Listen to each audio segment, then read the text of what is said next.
Dear students, I welcome you all to my study channel. I am your teacher Anupama Rani Singh from Commerce Department of Arihant Arts, Commerce and Science Junior College, Bavdhan, Pune. I am taking topics from Standard 12th Commerce and my subject is OCM, Organization of Commerce and Management. These days I am teaching you topics from chapter number 1. Let's see what's there in today's session. I will be explaining you about the 13th and 14th principle of management, and this is the last principle of Henry Fayol's, that is principle of initiative and principle of Esprit de Corps. So let's begin with our 13th principle of management, which is initiative.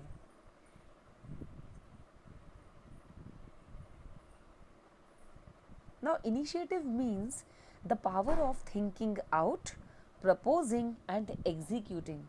Initiative का मतलब होता है आगे आकर किसी काम को करने का जिम्मा उठाना या किसी काम को करने की जिम्मेदारी अपने ऊपर लेना. So the power of thinking out, कोई चीज़ सोचना, उसके बारे में मैनेजर को प्रपोज करना, उस बारे में बताना और फाइनली उस काम को पूरा करना. This is called as initiative.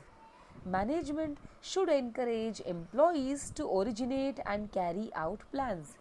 किसी भी ऑर्गेनाइजेशन में मैनेजमेंट को अपने एम्प्लॉयज़ को हमेशा प्रोत्साहित करते रहना चाहिए, उन्हें मोटिवेट करते रहना चाहिए so that they can come out with their plans and can carry out their plans. Let's see more points related to initiative. Now in the picture you can see that there is an employee suggestion system. यहाँ पर employees का एक suggestion system तैयार किया गया है जो actually employees को encourage करता है so that they can take initiative among the trainee managers. वो लोग सब मिलजुल कर initiative लें, किसी काम को करने की जिम्मेदारी लें और managers को train करें. Now according to Henry Fayol, initiative means volunteering to do the work in an innovative way. Volunteering का मतलब होता है किसी काम को फ्रीली करना, freely offer to do something और to work without being paid. किसी काम को बिना कुछ लिए दिए फ्री होके करना, इंडिपेंडेंटली करना और उसे एक अलग ढंग से करना, उसे एक इनोवेटिव या फिर क्रिएटिव ढंग से करना. This is called as initiative. So to take the responsibility to perform anything in a different way, that is initiative. The second point says the freedom to think and work on new ideas. जब कोई employee, हम जब किसी employee को freedom देते हैं, आज़ादी देते हैं कि आप अपने हिसाब से सोचो एंड नए नए आइडियाज़ पर आप काम करो, ऐसा अगर किसी भी मैनेजमेंट अपने एम्प्लॉयज़ को इस तरह का फ्रीडम देता है, so it encourages the employees to take initiative while working on given task. इससे क्या होता है कि एम्प्लॉयज़ के अंदर एक मोटिवेशन मिलता है सो दैट वो इनिशिएटिव लेने के लिए तैयार हो जाते हैं. They take initiative given by the management. So it is very important कि हम एम्प्लॉयज़ को फ्रीडम प्रोवाइड करें so that they can think and work as per their thoughts. This initiative should be welcomed by the manager. जो भी initiative employees लेते हैं, जो भी काम करने की जिम्मेदारी वो उठाते हैं, बढ़ चढ़ के हिस्सा लेते हैं, that everything should be welcomed by the manager. Manager को एम्प्लॉयज़ के सारे कामों को वेलकम करना चाहिए, उन्हें एक्सेप्ट करना चाहिए, including thorough discussion on new ideas.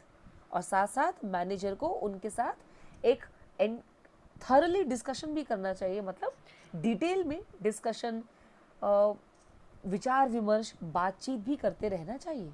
So this is very important. Fourth point says it also helps in creating healthy organisational culture. अगर किसी ऑर्गेनाइजेशन में वहाँ का मैनेजमेंट वहाँ के एम्प्लॉयज़ को उनके हिसाब से काम करने की इजाज़त देता है, सो इससे एक हेल्दी ऑर्गेनाइजेशनल कल्चर क्रिएट होता है. लोग मिलजुल कर मन लगाकर काम करते हैं. That is the meaning of healthy organizational culture. Now there are some more explanation about initiative. Now this picture is actually related to Reliance Fresh. They have said, or they have given meaning of initiative. Workers should be encouraged to develop and carry out their plans for improvement. Workers को encourage किया जाना चाहिए so that कि वो किसी काम के लिए develop कर सके, विकास कर सके, साथ साथ अपने plans को भी वो पूरा कर सके. इससे उन्हीं का improvement होगा, उन्हीं का सुधार होगा. Initiative means first step with self motivation. Initiative का सीधा सा मतलब यहाँ पर बताया है, that is first step, पहला कदम लेना, पहले आगे आकर किसी काम को पूरा करने की जिम्मेदारी उठाना. Taking the first step is called as initiative. Fayol said that employees must be given an opportunity to take some initiative in making and executing a plan. Fayol के मुताबिक employees को opportunity, उन्हें chance दिया जाना चाहिए so that they can take some initiative, कि वो किसी काम को करने के लिए initiative ले सके. So managers must welcome the suggestion and ideas of employees before framing plan. इसीलिए मैनेजर को कोई प्लान करने से पहले अपने एम्प्लॉयज़ के पास से उनके आइडियाज़ को वेलकम करना चाहिए. He should try to welcome the ideas given by the employees before framing any plan for the organisation. Employees must be given freedom to come ahead. कर्मचारियों को आज़ादी दी जानी चाहिए कि वो अपने आइडियाज़ के साथ आगे आएँ and use their skills to achieve expected goal. और अपने कौशल्य का, अपने टैलेंट का इस्तेमाल करके उनको पर्टिकुलर जो गोल हासिल करना है वो उसको हासिल करें. अब इसके पॉजिटिव इफ़ेक्ट्स क्या होंगे, जैसे हमने अभी पढ़ा इनिशिएटिव के बारे में कि ऐसा ऐसा किया जाना चाहिए. जब किसी ऑर्गेनाइजेशन में इस तरह का काम किया जाता है, अपने एम्प्लॉयज़ को फ्रीडम दी जाती है so that they can think creative and they can do the things in an innovative way. So वहाँ पर कुछ पॉजिटिव इफ़ेक्ट्स होते हैं, वहाँ कुछ पॉजिटिव असर देखने को मिलता है. जैसा पहला, it develops feeling of belongingness in employees. इससे एम्प्लॉयज़ के बीच में आपसी मेल भाव बढ़ता है, एक दूसरे के लिए मान सम्मान की भावना बनी रहती है. Second thing is employees achieve target on time if they are set up with their consultation. Employees अपने सारे गोल्स, सारे टारगेट्स को अचीव कर पाते हैं अगर उन्होंने कंसल्टेशन के बाद सारा कुछ डिसाइड कर लिया हो तो. So this was about initiative. Now we will see some examples based on initiative. Now in this picture you can see a teacher asked the students to make a project. एक teacher ने अपने student से पूछा है कि कौन project तैयार करेगा, हमको ऐसा ऐसा प्रोजेक्ट तैयार करना है, so who will be ready. Now you can see so many students have raised their hands to perform the task. बहुत सारे बच्चों ने हाथ उठा लिया कि हम करेंगे.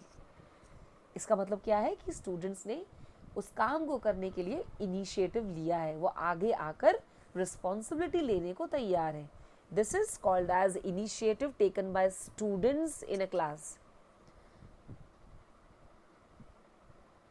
Now we will see the second picture. In this picture you can see the students have taken initiative to make something creative with those leaves or plants. हम इस पिक्चर में देख सकते हैं जहाँ पे स्टूडेंट्स मिलजुल कर इन लोगों ने रिस्पॉन्सिबिलिटी ली है कि ये लोग पत्तों से कुछ अलग करेंगे या पत्तों से, पेड़ पौधों से कुछ अलग बनाकर दिखाएंगे. So again this is a kind of initiative taken by the students. Now we have the third picture with us. Here also you can see some students, they have taken initiative to remove plastic waste. यहाँ पर कुछ बच्चे हैं जो plastic का कचरा हटाने के लिए काम कर रहे हैं. इसका मतलब उन सभी ने इस काम का जिम्मा उठाया है कि हम लोग आगे आकर इस कचरे को दूर करेंगे. हम सभी जानते हैं कि प्लास्टिक कितना हानिकारक है हमारी इस धरती के लिए, हमारे इस प्लैनेट के लिए. So this is also an example of initiative, आगे आकर कोई काम अलग ढंग से करना. And we will see the fourth picture. Now this picture is not related to the students. In this picture you can see there is a person who is sitting and he has taken the initiative to feed poor animals. इस इंसान ने ये जिम्मा उठाया है कि मैं बेचारे भूखे जानवरों को खाना खिलाऊंगा, चाहे कोई खिलाए ना खिलाए, मैं इन भूखे जानवरों की मदद करूंगा. So again this is called as a initiative, किसी काम के लिए आगे आकर उस काम को पूरा करना. I hope you understand the meaning of initiative. So according to Henry Fayol, किसी भी ऑर्गेनाइजेशन में मैनेजर को अपने एम्प्लॉयज़ को हमेशा मोटिवेट करना चाहिए सो दैट एम्प्लॉयज़ इनिशिएटिव ले सके, किसी काम को करने के लिए आगे आ सकें, उस काम को करने के लिए अपना दिमाग लगा सकें, अपना टैलेंट यूज़ कर सकें, एंड फाइनली वो जो भी कुछ करेंगे उसका रिजल्ट ये आएगा, उसका फ़ायदा ऑर्गेनाइजेशन को ही होगा.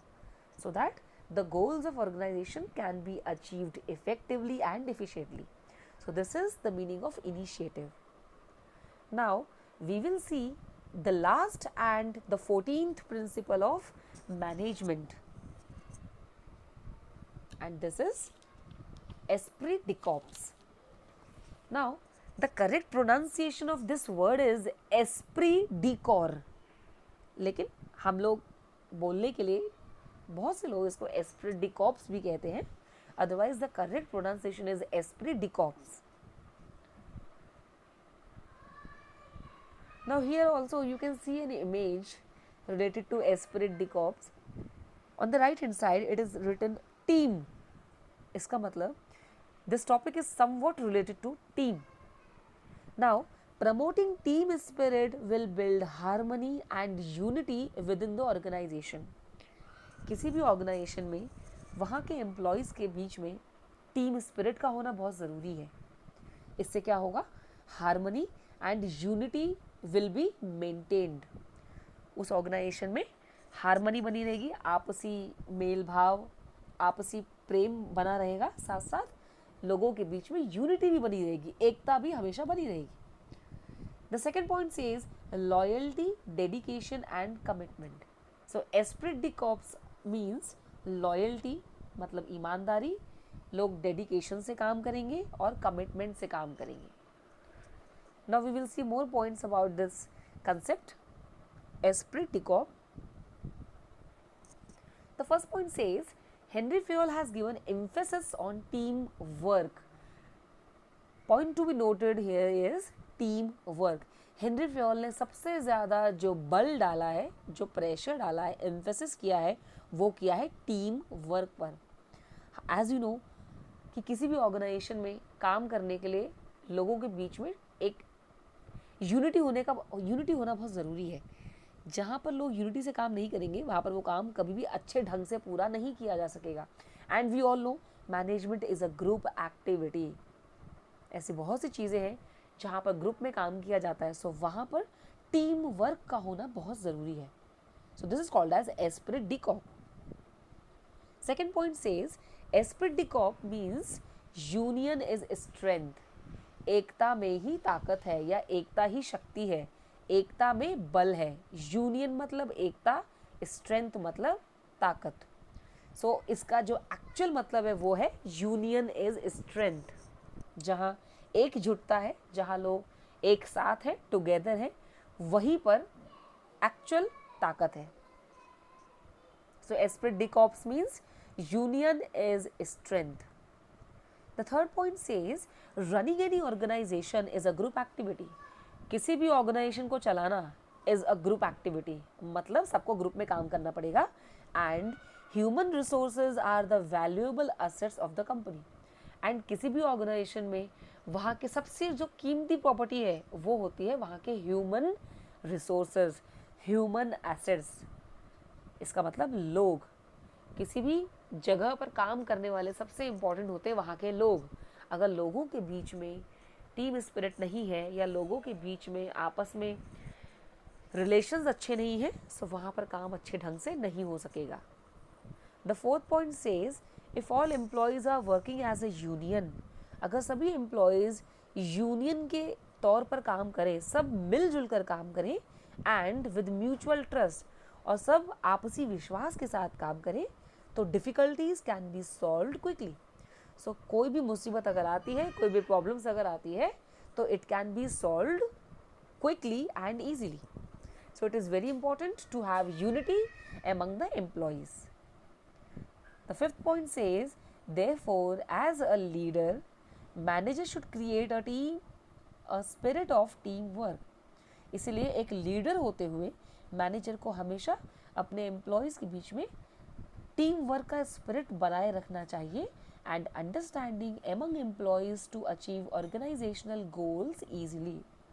सो ये मैनेजर की जिम्मेदारी है. This is the responsibility of a manager to create a spirit of team work among the employees as well as the understanding so that it will help in achieving organizational goals easily.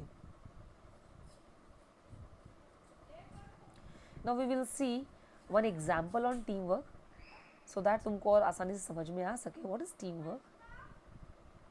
Now मुझे लगता है शायद ही कोई हिंदुस्तानी होगा जो इस picture को देख के ना समझ पाए कि ये पिक्चर एग्जैक्टली क्या बताती है. This picture is related to our Indian cricket team. What you can see in the picture? They have won some match. So our Indian team won the World Cup match in 2011 because of the players who played as a team and put their best to win the match.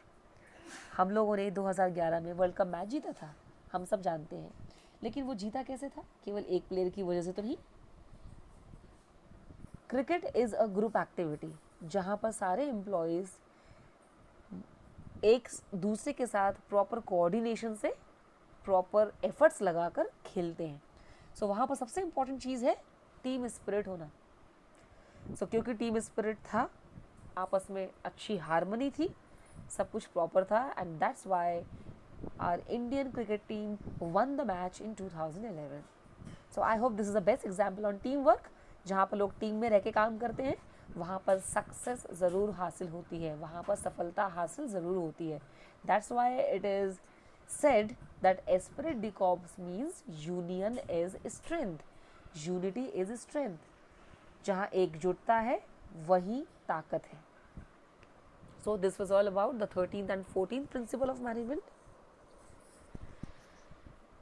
So till then, read and learn the points properly, stay safe and healthy, and thank you so much.